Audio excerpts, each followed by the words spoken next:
everyone and welcome back to my channel. Today I want to start my June reading vlog and I'm very excited because for June I am officially not participating in any readathons. After the Magical Readathon in April and Asian Readathon and the Medievalathon in May, I am a little bit burned out from readathons and I'm very excited to just read what I'm in the mood for. I'm still working on my spring TBR, but spoiler alert, I'm doing quite well with that. So yeah, I'm very happy. I think I might read some library books this month. I do have 2 books that I just got recently that I want to read. And then, as I said, I still have some books to choose from my spring TBR. So the first book that I started, I actually started it last night. Today's the first, so it is the Hacienda by, forgot the author's name again because I'm not good at this. I think the last name is Brañas, but I don't remember the first name. Well, this is a book that came out in May, and it is compared to Mexican Gothic and Rebecca, which were both books that disappointed me a lot.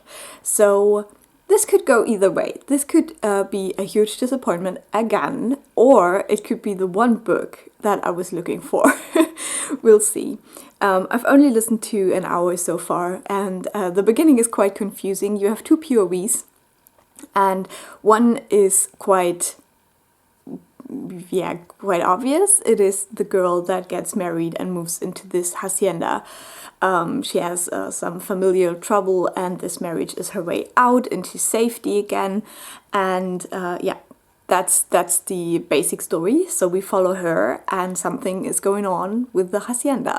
So that I understand, but you actually start with a male POV, and in the beginning it is quite hard to understand who he is, but I think I'm starting to puzzle it together because I just watched a video, I think it's the June TBR of Riley Marie, and she said there would be a hot priest in this book, and so I figured finally now that the male POV is that priest. We'll see whether he's hot. So far he's more confusing.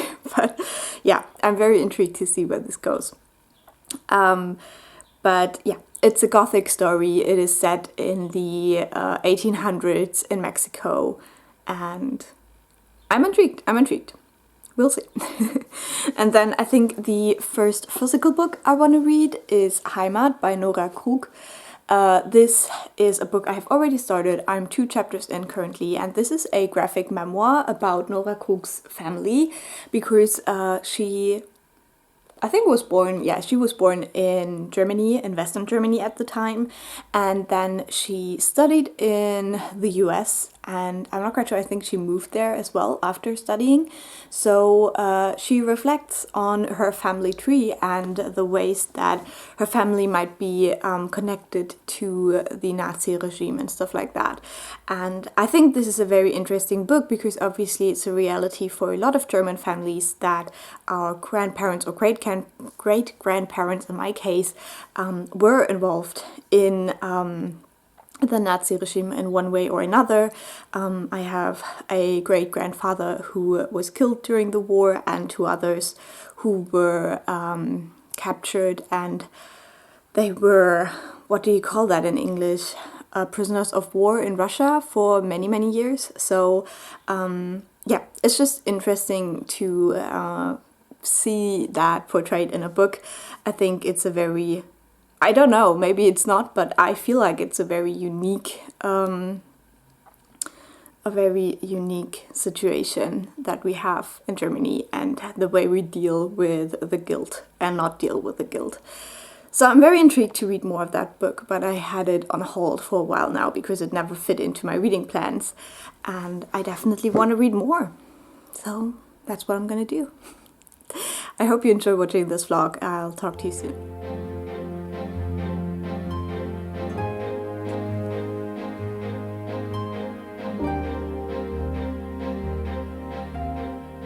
So, random fact, this is the homework from the Nazi time in German.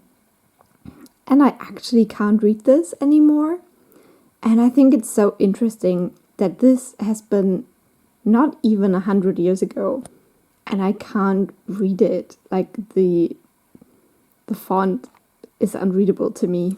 So today is the 4th of June. I had to, think about the month for a second there. I have been doing some reading with my audiobook. I think I already talked about it a little bit. I started the Hacienda, and I am now about a third of the way into it. The creepy stuff definitely starts happening quite early on in the book, like pretty much when the main character arrives. So I really enjoy that. But I have to say that even though like haunted house stories are my favorite kind of horror stories, this one doesn't scare me that much. There is some more creepy moments, but I feel like, the creepy things that are described are just very cliche, like pounding on the door or a cold draft and stuff like that. And also, they're not described in a way that is really scary to me. And I can't really explain why, but I know that these same like tropes could be very, very scary if they were described in a different way, because I've seen it in other books. But for some reason, so far, I'm not really scared by it, so the horror aspect is a bit lacking. It is intriguing though, and I do like our two main characters. We have the woman who just moved to the Hacienda and who is living there with her husband gone. He's in the capital doing political stuff, but the sister of the husband is on the lot, but she's not going into the house, and we don't really know why, but it is implied that whatever is happening has something to do with the sister as well. And then we have the priest character, who is more than what he seems to be. And as I said, this was a little bit confusing in the beginning, but by now I think it is more clear, and you try to understand the things that were alluded to in the beginning of the book, where you still were quite overwhelmed. So I do enjoy that. I think that they give a good duo. I do like that because we have the priest character, the idea of the main character being completely isolated is broken up a little bit, because there is one other character who believes her and who tries to help and who can also experience these things. So that is something I do enjoy, because usually these stories are constructed a little bit differently, and the isolation of the character is kind of the thing. So yeah, I do like that we have this combo of two characters now who will probably go ahead and solve what's going on with the Hacienda. So I'm really enjoying that. It's a solid read so far. I wished for a little bit more scariness, but maybe that's still coming, so we'll see. And then I'm also more than halfway through Heimat by Nora Krug. This is the kind of graphic memoir or family history of this author. And I'm really, really enjoying this book. It's absolutely fantastic. I think that the first 2 or 3 chapters are more introductory, where the author explains first why she decided to go on this hunt for information on her family's history in the Second World War, and also before that a little bit. But now it's definitely going into the results of her research, and it is so interesting, the facts that she can dig up about her family and about her hometown during the World War and before that. I just really love that kind of stuff. So it's very interesting to read. It's also stunning. I think that some of the visuals are so amazing. And this might be one of my favorite graphic novels that I have ever read. And I'm very glad that I have more to discover yet. But yeah, I'm very confident that this will probably end up a 5-star. So we'll see.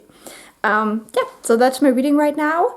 We have a long weekend, so Monday is off, which is great.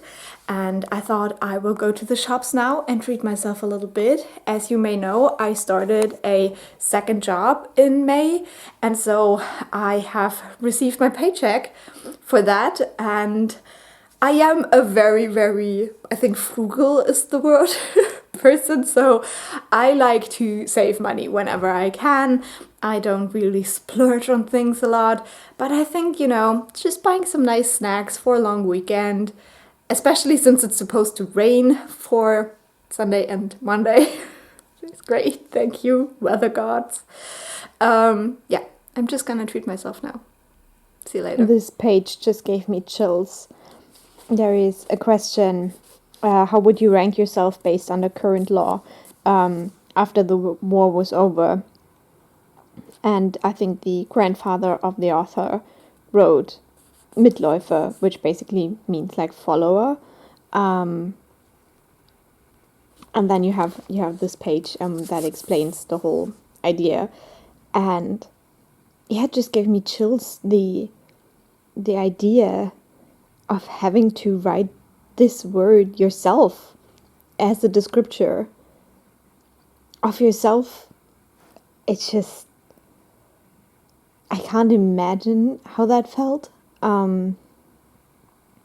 Because obviously we still don't know for sure what the people knew during that time, because there's a lot of lies about it and stuff.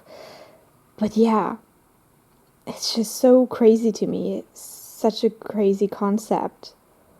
And I think it's one thing to be called a Mitläufer by your children or anyone, but to call yourself that just gives me chills. So it is the evening now, and I have finished Heimat by Nora Krug. I gave it 5 stars as I had predicted at the halfway point. I really, really enjoyed this book. I think that for a German audience, this is such an amazing read. This really put a lot of my experiences into words, which was so great to read about. I think there is still quite a few differences between the author and myself, just because the author is a little bit older than I am. So she's talking mainly about her grandparents and one uncle in particular when it comes to the Second World War and their involvement. For me, that would have been my great-grandparents mainly, because my grandparents were all born during or shortly after the war. So this is a bit of a different perspective. Also, I was born in Eastern Germany, so my family experienced the GDR, which is very different from the family of the author who lived in the American sector and then later in the German Republic. I don't know what it's even called, like what is now Germany, I guess, in the western parts. So still, this was very, very intriguing because the whole idea of the kind of silence around the Second World War, the way that our families don't talk about it, I think is just something many German families experience. And so I thought this was put into words beautifully.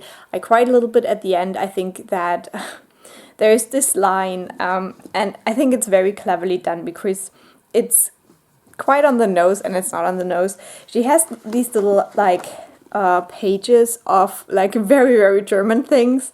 She calls that from a notebook of a homesick émigré. And the last thing she has here is a what do you call that? An adhesive? Is that what you call it? Yeah, like a glue, basically, that's the word. And this is a very, very famous German glue, we all know it. And her last sentence about it is, even though Uhu, that is the glue, is the strongest glue available, it cannot cover up the crack. And I think this is such a good last sentence to the book, because that is just what it feels like to, live in a German family. Like there is a crack that is kind of glued over, but it's not gone, like, it's there. So yeah, I thought that was, the whole book was just great. And I have seen some more negative reviews on Goodreads, just a few. It's mostly quite positive. But yeah, I think I saw one comment that was about some parts of this book being not appropriate because of the Holocaust and the Shoah. And I think that is something that is a reason why German people don't talk about it, maybe, because we are afraid that our thoughts and our feelings are not appropriate. But that's the experiences that our families made, and I'm not saying that they were like good or bad. I'm just saying that this is part of our heritage and we have to live with it. And a lot of that living with it is done in silence because we are afraid that our thoughts and feelings about it are inappropriate. And so I'm very glad that this book exists because I think it touches upon a lot of things that we don't talk about in Germany. And I also saw another review which I really liked about a person who was traveling, and on their travels they met a German person, and that German person talked about, you know, all the guilt and the things that Germans experience in regard to the Second World War, the Holocaust, the Shoah, and stuff like that. And that this person who wrote the review, they didn't really understand it, and they were saying things like, well, but it's not your fault, and it's not your family's fault, and stuff like that. But that's not really what it's about, and that this book now showed them what the traveler was actually talking about. So yeah, I think it's a great book for the German audience. I think it's also an interesting book for people who want to understand the German experience a little bit more, even though I totally understand if people are like, we don't care about the German experience, because obviously it was Germany who started the war, and I'm not saying that these things are undeserved or anything like that. I'm just saying that sometimes it's nice to hear someone say the things that are just spooking around in your brain somewhere. Okay, that's that. I'm gonna start a new book now, and that's why I decided to film this quick update, even though it's late and I don't look that cute today. But I'm gonna start The Henna Wars by Adiba Jaigirdar, and I'm very excited about this book. I need something a little bit lighter, a little bit nicer, so I hope this book will give me some fuzzy feelings. So, I don't remember what the last update was. Today is the 6th of May and a holiday, which I'm very thankful for. And I'm halfway through the Henna Wars. I think I told you that I wanted to start this. And so, yeah, I am over 50% through with it. And I wanted this to be light and fluffy, but it's not. This has a lot of scenes of homophobia, a lot of scenes of racism in it, and it is honestly quite hard to read at times. Last night I cried because of this book, but it is good. It's good. It's just not what I expected. And I wanted to say that this book actually does start with content warnings, so I think that's great as well. I should have taken them a little bit more seriously though, but yeah. Basically, in this first half, we follow the main character. She definitely has a couple of issues. Her family is homophobic, her best friends are not that supportive, to be honest, and then she meets this girl who she has an immediate attraction to, but she turns out to be kind of a bad apple as well. And so she has this school project where she wants to build a henna business, so that's why it's the Henna Wars. Yeah, this girl we're following, her name is Nishat, excuse me, her name is Nishat, and her family is from Bangladesh. And the other girl you see I can't talk right now. The other girl you see on the cover is Flavia, who is Brazilian. And yeah, I expected romance, but right now I'm not even shipping the characters. So yeah, I don't know. I still have 50% of this book, so it might, you know, convince me otherwise. But right now I'm like, Nishat, you deserve so much better. So please, please. We'll see where it goes. But as I said, a lot of important issues mentioned here, and I really like the book so far, but it's also quite hard to read. And now my battery is flashing, so I'll probably be cut off any second now. But yeah, I'm really enjoying this so far, and I will let you know more when I finished it. But there have been quite a few quite horrible scenes. And then I'm also almost 2/3 of the way into the Hacienda on audio. I'm also enjoying that still. We did have some mentions of rape and involuntary pregnancy, so I'm not quite sure how that will fit into the story. I'm a little bit nervous about it right now, but we'll see. But apart from that, it's still not scaring me the way I wanted to, which is a bit sad. But I'm still hoping for a good finale, like a good conclusion to these mysteries that we get presented with the Hacienda. So yeah, reading is going fine, and I hope I can update you soon.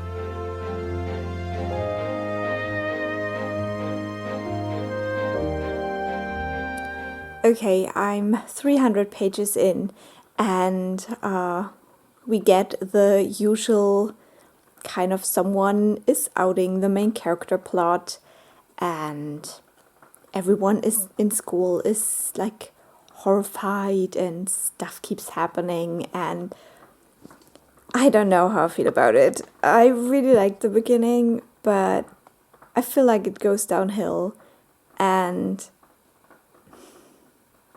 I'm just disappointed a bit. I feel like the issues are never really talked about.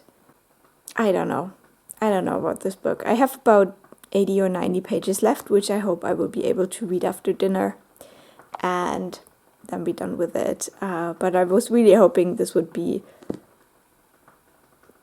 a good book that I'm in the mood for right now, and it's actually not, and that breaks my heart.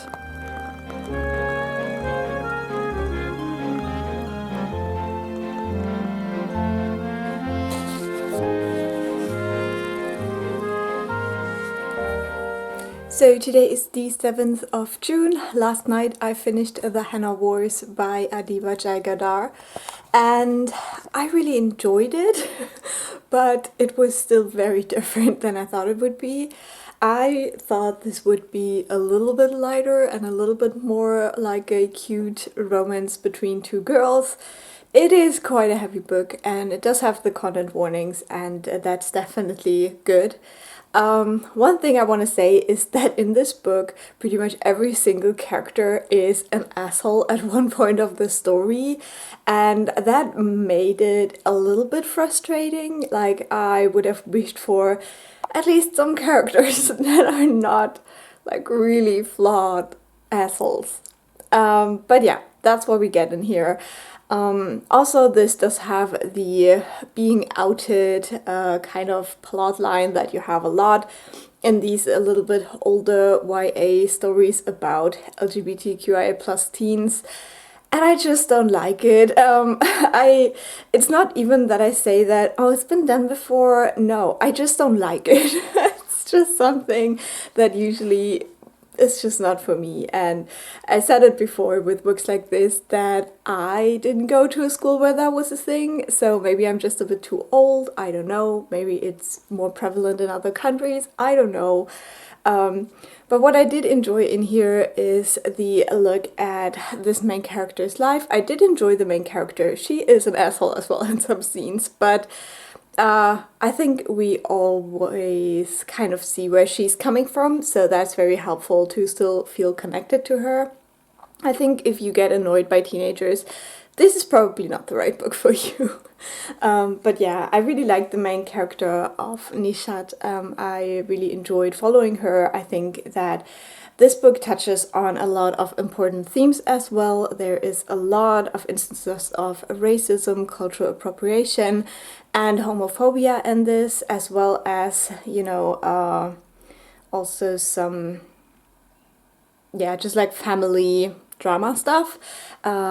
This deals a lot with the main character's family, especially with her sister, so if you're interested in complex sister relationships, I think this book shows that quite well. I don't have a sister, so I can't really speak on that, but I can imagine that this is somehow yeah, how it works, I guess, between sisters. I also really like the ending. It does turn out to be a very sweet ending, but I felt like for some of the problems in this book, it was a little bit too sweet in the end, and yeah. I don't know. So overall, I gave it 4 stars. I enjoyed it. I'm glad that I've read it, and I will definitely read more by this author. I think she has a fantasy book coming out this year, or some kind of a high story or something along those lines. And I'm very, very intrigued by that. So I will probably pick that up when it comes out. I'm not quite sure when it comes out. Maybe sometime in the summer. Not quite sure. And so since I was originally looking for a kind of lighter, fluffier read, I decided to make Mansfield Park my next read. This is quite a long one. This is like 500 and some pages. This is a Jane Austen novel, the last one of her completed works I have not read before. So yeah, we'll see how it goes. I know that this isn't really the favorite of people, so I have this inner struggle because my heart is like, can't we just reread Persuasion instead? But no, I wanna get this one off my chest. I wanna finally read Mansfield Park.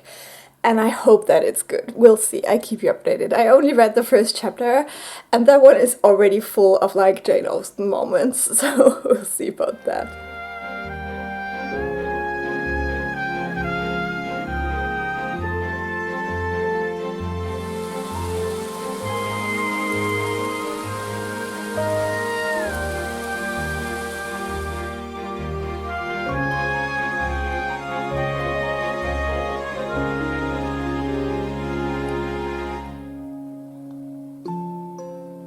So today is the 9th of June, and this morning I finished the Hacienda by Isabel Canas, and I decided to give it 3.5 stars. It just wasn't scary. It wasn't scary. I think that the plot twist part wasn't that great either. It was like quite predictable, and I think that I just expected more with the motivations of the characters. Like, I thought it was very obvious who was the culprit, but I thought maybe there would be like a cool motivation, but there really wasn't. It was really quite boring. I think it's still interesting that this book incorporates a lot of like little snippets hinting at the way that Spain invaded the area of Central and Southern America, and how they treated the people that already lived there and stuff like that. I don't really know a lot of the historical details on that, to be honest, and I didn't feel like I really learned anything from this book, but there's at least a couple of hints, but stuff that you can already guess when you think about how European invaders treated people. So yeah, I'm so sad. I really wanted this to be great, but I think that these kinds of stories are just not for me. I need a real haunted house story, I guess. I think that this kind of crossover of like, what would you call that? Like a marital thriller, you know, those thrillers about married people who have dark secrets. I hate those. I think they're super not interesting. Stuff like Gone Girl, so not interesting to me personally. And so I think that I just prefer like real haunted house stories, and not these kind of like stories that mix a haunted house with like marriage drama stuff. So yeah. It was okay, it was fine. I think there will be people who really love this, like people who enjoyed Mexican Gothic, even though I think that Mexican Gothic was way more creative with the things that were going on. And also, yeah, I felt like the kind of societal aspects, the critique was a little bit stronger in Mexican Gothic as well. I feel in the Hacienda, the romance is way better. But yeah, I don't know. It was okay. I don't know. So now I decided to re-listen to an audiobook, which I rarely ever do, but I thought it was time. So I started My Lady Jane again, which is one of my favorite audiobooks of the whole world. And it has been many years since I listened to it. But last year, a kind of sequel to that came out. It is in a series, but so far the books have been companion novels. They didn't really overlap in their stories. But I think that My Contrary Mary, which came out last year, is a sequel to My Lady Jane. So I'm listening to My Lady Jane again, so I can then go into My Contrary Mary. And I'm so excited. I just listened to about 20 minutes of My Lady Jane, and I'm already in love again. It's so good. It's so funny. I love it. So yeah, I'm very excited about that. So it is the 10th of June, and I am a quarter of my way into Mansfield Park now. This is definitely a bit of a slower read, but I'm totally fine with it. That is what I expected, because it is quite a lengthy classic. So far, I'm not loving it though. I feel like the characters in this are all very yeah, just a lot of like weird, mean characters. And our main character of Fanny is like very quiet and definitely lets other people get away with a lot. So yeah, I'm very intrigued to see where it goes. But basically in this book we follow Fanny Price, who is the daughter of one of three sisters. Now, one of those three sisters married very well, and she has a very wealthy and a very popular husband. One of the sisters married a clergyman, and then the last sister married someone who was not deemed appropriate. And Fanny is the daughter of that last sister. But when she's 10 years old, her other two aunts, they decide that it would be a great idea if they raise her instead, to give her a chance of a better life, as they would portray it. But really, Fanny is never incorporated into the family, and there's really only one person in the whole family who is treating her like a real person, and that is Edmund, her cousin. And yeah, at the point where I'm at now, they're all older teens, I would say. So I think Edmund is around 19 or something like that. And yeah, I you know, ages in these novels are always a little bit hard to pin down, but I think Fanny is maybe around 16, 17, something like that. So yeah, we'll see. There must be some character that Fanny ends up with. Right now I have a feeling that it's supposed to be Edmund, but I'm not shipping it whatsoever because he's not the greatest person. So we'll see. My favorite Austen novel is Persuasion, and I think that will not change with this book. But yeah, that's what I'm reading. I also am a little bit more into my audiobook of My Lady Jane, which I absolutely love. It's one of my favorite books, so I'm so glad I'm re-listening to that. I'm having so much fun. The narrator is amazing. She really gives it her all, and I love it. So yeah, that's bringing me a lot of joy. So it's the 12th of June, and I'm now halfway through Mansfield Park. I can already tell you that this is probably going to go to the lower end of my enjoyment for Jane Austen. I don't know, this book is so weird. I still don't know who Fanny is supposed to end up with. If it is Edmund, I really don't ship it. I don't, like, he is lusting after another woman the whole time. So, yeah, I don't know.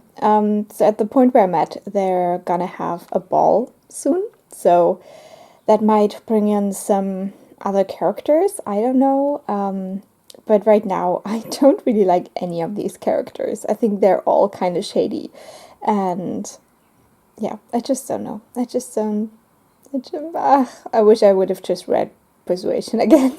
So today's the 13th of June, And this weekend I participated in the 24-hour reading sprints with Ali. I think her channel name is Hardback Hoarder, which was super fun, and it really helped me prioritize reading this weekend. So I did make some good progress in Mansfield Park.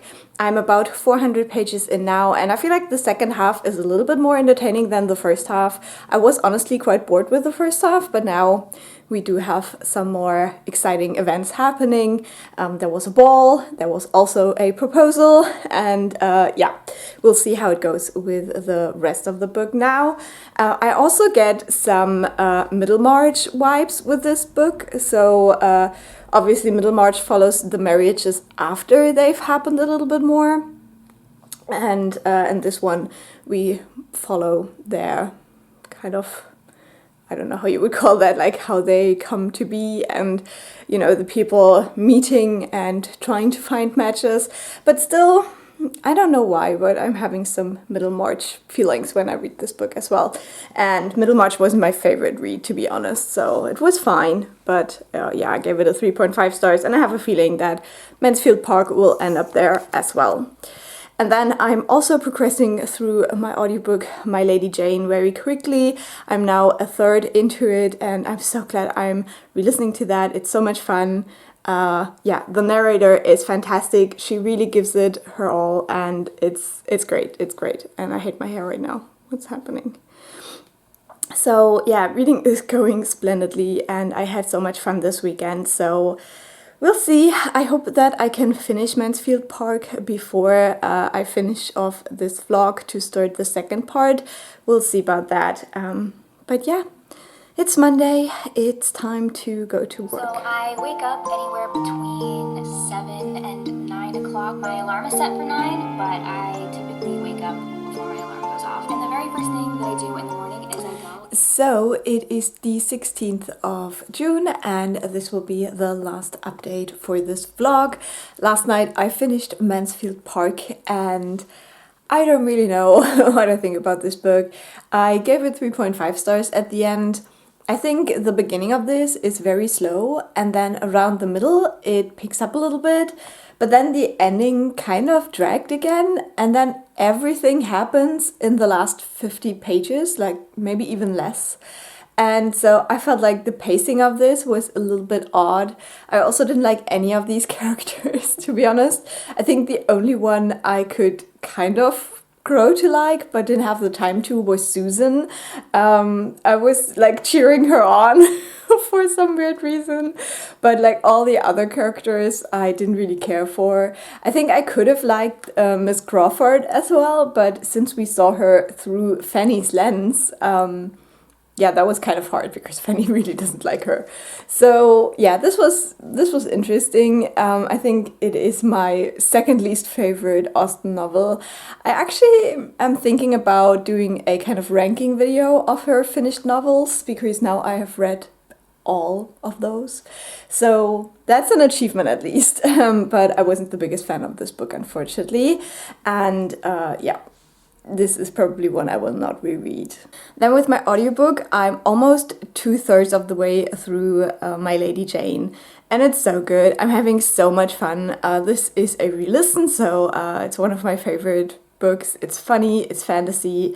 I love it. I love all the characters, but my favorite character is Gracie, so I was so happy when she finally entered the story. I think it might be around the like 40% mark, so yeah, we have to go a little bit of the way without her, but now that she's here, I'm like all the more for it. It's such a fun time, and I'm so glad I decided to listen to this again before going into My Contrary Mary.